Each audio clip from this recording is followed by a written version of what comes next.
नमस्कार बच्चों, आप सभी को नव वर्ष की ढेर सारी शुभकामनाएं और बधाइयाँ। आज से हम जो है केमिस्ट्री को सीरियस होकर स्लोली एक एक चीज़ को समझते हुए पढ़ेंगे। ठीक है। इस सिलसिले में जैसे आज 1 तारीख है, आज से और 30 तारीख तक रोज़ आपको जिस दिन जो डेट रहेगी उस परमाणु क्रमांक के तत्व के बारे में आपको प्रारंभिक जानकारी मिलेगी। जैसे हम क्या करेंगे, पहले आप तत्व के बारे में पढ़ेंगे, फिर मॉलिक्यूल के बारे में पढ़ेंगे, फिर उसके बाद यौगिक के बारे में पढ़ेंगे। तो सबसे पहले हम आपको तत्वों को पहचानना सिखाएंगे। देखिए, केमिस्ट्री जब बच्चे 6-7 में थोड़ा सा रूबरू होना शुरू होते हैं तो वहाँ पर डायरेक्ट रिएक्शन दिए गए हैं, बेसिक्स बहुत कम दिया है। तो हम उन बेसिक्स की चर्चा करेंगे। जैसे सबसे पहले हम पहचानना सीखेंगे। जैसे देखिए, ये आपका आवर्त सारणी का आपका पहला तत्व है हाइड्रोजन। ये आपका आवर्त सारणी का पहला तत्व है, ये आपका है हाइड्रोजन। हाइड्रोजन का आपका परमाणु क्रमांक जो है, हाइड्रोजन का परमाणु क्रमांक 1 होता है। इसको देखिए, ये जो केमिस्ट्री है यहाँ पर एक पूरी तरह से लैंग्वेज है। आप जैसे यच पहले से जानते हैं, यच पहले से जानते हैं आप। एच माने हैन, हैन माने मुर्गी, या हाइट, हाइट माने टोपी होता है। लेकिन यहाँ पर आप इसको हाइड्रोजन कहेंगे। क्या कहेंगे? आप इसको हाइड्रोजन कहेंगे, हाइड्रोजन।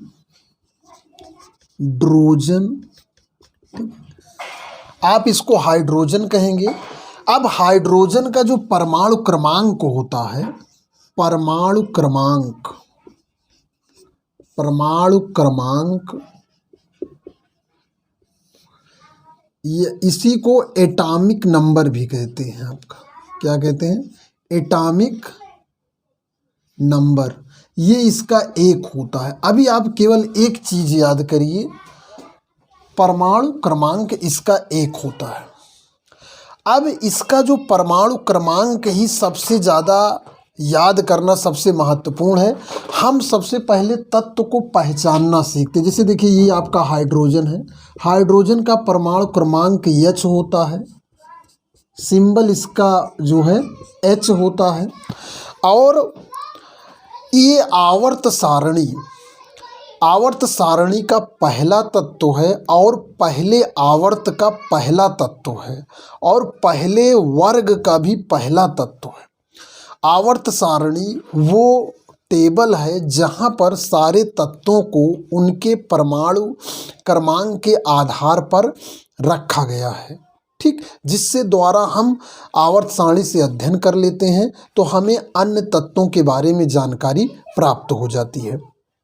अब ये जो एक परमाणु क्रमांक है, परमाणु क्रमांक ही इलेक्ट्रॉनों की संख्या और प्रोटॉनों की संख्या के बराबर होता है। यहाँ पर मैं थोड़ा सा बता दे रहा हूँ, जो परमाणु क्रमांक होता है वो इलेक्ट्रॉनों की संख्या के बराबर होता है।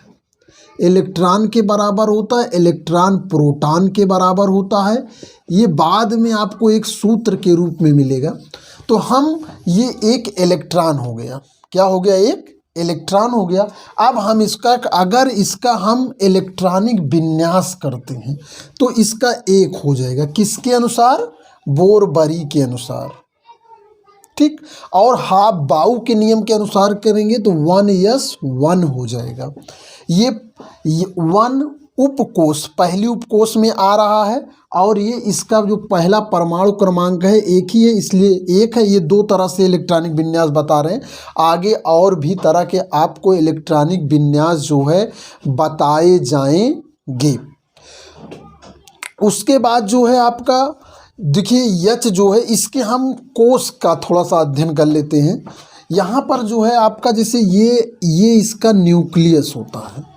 न्यूक्लियस को आप ऐसे समझ सकते हैं, यहीं पर जो है ये न्यूक्लियस है, केंद्रक।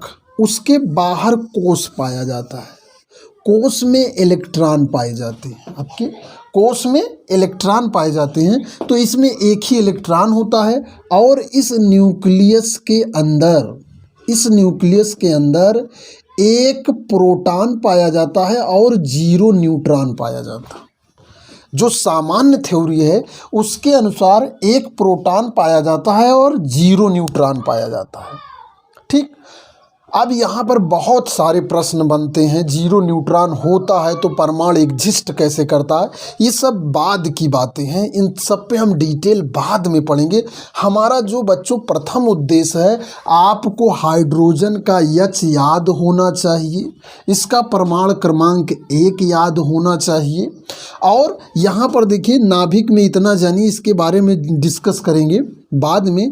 ये एक इसमें प्रोटॉन होता है, क्योंकि हमने आपको बताया परमाणु क्रमांक आपका बराबर इलेक्ट्रॉनों की संख्या बराबर प्रोटॉनों की संख्या।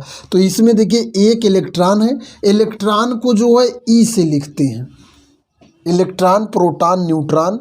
ये 3 पर आपको जो है अन्य वीडियो में देखिए ईटा पर नाच, तीनों की खोज यानी कि इलेक्ट्रॉन की जो है खोज थॉमसन जी ने, प्रोटॉन की रदरफोर्ड जी ने और न्यूट्रॉन की चैडविक, इसके बारे में हमने अलग से बताया हुआ है।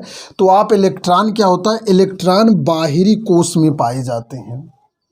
ये एक इलेक्ट्रॉन यहाँ पर आपको दर्शाया गया है और एक इलेक्ट्रॉन जो है यहाँ ये केंद्रक होता है। ये केंद्रक और इस इलेक्ट्रॉन की बीच की दूरी को रेडियस कहते हैं। ये रेडियस आपकी काम आएगी जब परमाणु जो है दूसरे परमाणु से जुड़ता है, तो वहाँ पर जो है परमाणुओं का जो है ऑर्बिटल का संयोजन होता है, मिलन होता है। वहाँ पर ऑर्बिटल्स की जो है साइज और शेप में परिवर्तन होता है। तो वहाँ पर हम आगे इसको पढ़ेंगे।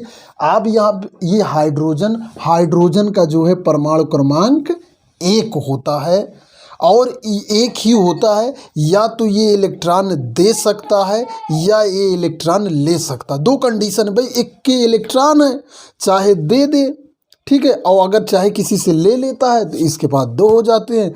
और यह एक अष्टक व्यवस्था है। चलिए, अगर ये किसी को इलेक्ट्रॉन दे देता है, मान लीजिए किसी को इलेक्ट्रॉन ये दे देता है, तो इसके पास H+ आ जाएगा। अगर किसी को ये इलेक्ट्रॉन दे दिया तो H+, और यदि किसी से एक इलेक्ट्रॉन ले लिया तो इसके H- हो जाता है। ये दोनों बातें हैं, H+ और H-। तो इसको आप कह सकते हैं हाइड्रोनियम आयन, और जर्नली इसको हाइड्रोजन आयन कहा जाता है, हाइड्रोजन आयन कहा जाता है। लेकिन यदि किसी चार्ज पर प्लस चार्ज लग जाता तो उसमें ईएम जोड़ टूटता है, ठीक है, जैसे कार्बोनियम, अमोनियम। चलिए, बहरहाल, और इसे हाइड्राइड आयन कहते हैं। क्या कहते हैं, हाइड्राइड आयन कहते हैं। दोनों ही बाद में यूज किया जाएगा।